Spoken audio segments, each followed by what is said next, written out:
Ako lang sa ginano. So let's open our Bible. And this is just a reminder sa ato ang topic karon kay sa common.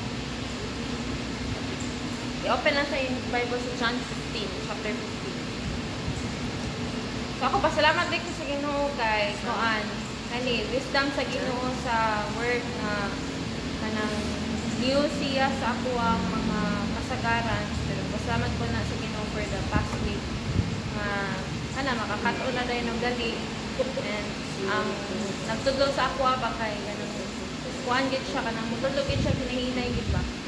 So nakatunong na sa yung ginana ba nga willing kay siya mo tudlo gid sa ako. And then kana pasalamat sa sa Ginoo sa iya kay today ra nga aning modala kung mayroon ko oras to prep pero ana be ready in season in out in season dayang salamat po ka na sa wisdom. Muna, all the glory and praise belongs to the Lord. So, ayan na si John chapter 15 verse 2. So, John chapter 15 verse 2, kung basahon, He cuts off every branch of mine that doesn't produce fruit, and He prunes the branches that do bear fruit, so they will produce even more. So, kisa na Bisaya. John 15 verse 2.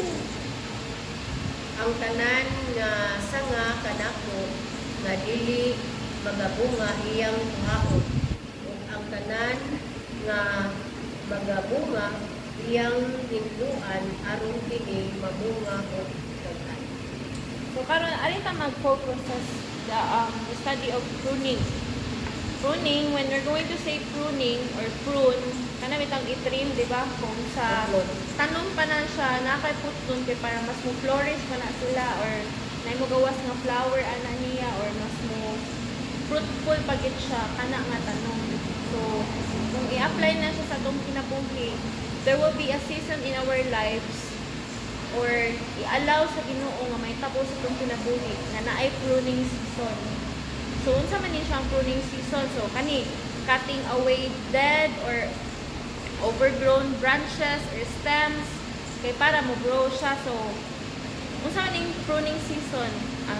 Ang pag-prune sa Ginoo pinaagi sa mga problema or nay mawala sa atoa or kalisod.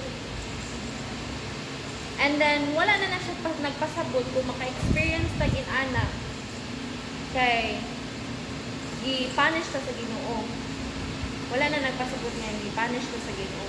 But it's just the moment of pruning. Kaya diba, we are the clay of God na kung kuan baka na bitong i-design ta sa Ginoo, diba? Kaya kung i-design ka, pumahon jud ka, so meaning naagi mga dapat ipang-let go sa inyong kinabuhi in order for you to fulfill God's purpose sa inyong kinabuhi and to be conformed to the image of God. Kay mo man ginatong punto sa itong kinabuhi na mahisama ta sa imahe ni Kristo. Unsa man nga imahe? In the character of God. In the character of God. So, unsa man ang mga characteristics sa Ginoo? Kamo. Enumerate ko na tabi. Unsa characteristics sa Ginoo? May gugmaon. May gugmaon. Unsa ba? Pasayloon. Nga pasayloon. Unsa ba? O na kay long suffering. Isa pa? Patience. Mura na yun ilan sa Ginoo. Dapat na pa ba, mana? Isa pa? Love. Isa pa? Kind. Isa pa? Gentle. Oh, gentle. Na self-control. Isa pa? Kinaya sa Ginoo. Kaya kung wala takabawan na, huwag na sa susubong utang sa itong una-una. Meaning, dili ta intentional na mahimong inana sad, di ba? Kay dili na ta magpaki nga mahima sa Ginoo.